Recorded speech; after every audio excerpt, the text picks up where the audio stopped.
Bien-aimés dans le Christ, dans l'évangile d'aujourd'hui, il est question de jeûne. Les disciples de Jean-Baptiste demandent à Jésus pourquoi eux et les pharisiens jeûnent tandis que les disciples du Christ ne jeûnent pas. La réponse de Jésus ici dans cet évangile nous amène à saisir, à comprendre que le Christ est contre l'hypocrisie. Il n'aime pas ce qui en nous est faux. Autrement dit,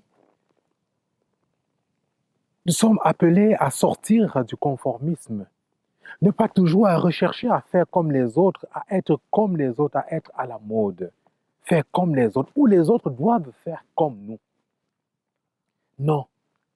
Le jeûne ici, c'est une affaire de cœur, c'est une affaire d'amour, c'est une relation personnelle. Ce qui anime mon jeûne, c'est d'abord une relation personnelle avec le Christ. Bien-aimés, dans le Christ, cet évangile nous interpelle sur une autre image, l'image que nous aimons donner de nous. Que vont penser les autres? Que vont dire les autres? Mais une question me vient à l'esprit. Quelle est l'image que j'aime donner de moi-même? Quel aspect de mon image est tellement importante que je suis prêt à tout pour la préserver, pour être bien vu du grand public?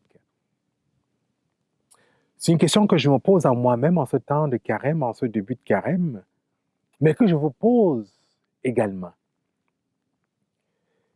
Êtes-vous capable aujourd'hui d'identifier l'image à laquelle vous tenez tellement?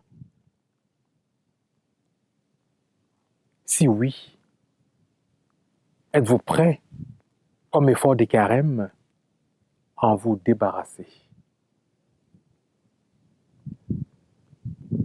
Es-tu prêt à mettre de côté cette image ou à moins y mettre beaucoup de cœur, beaucoup d'énergie?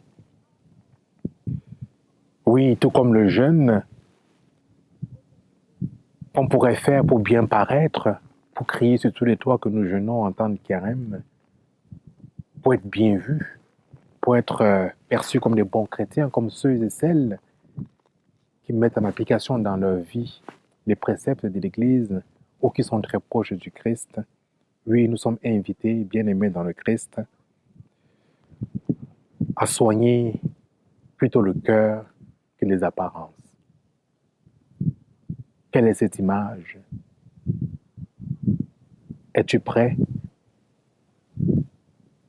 à l'abandonner?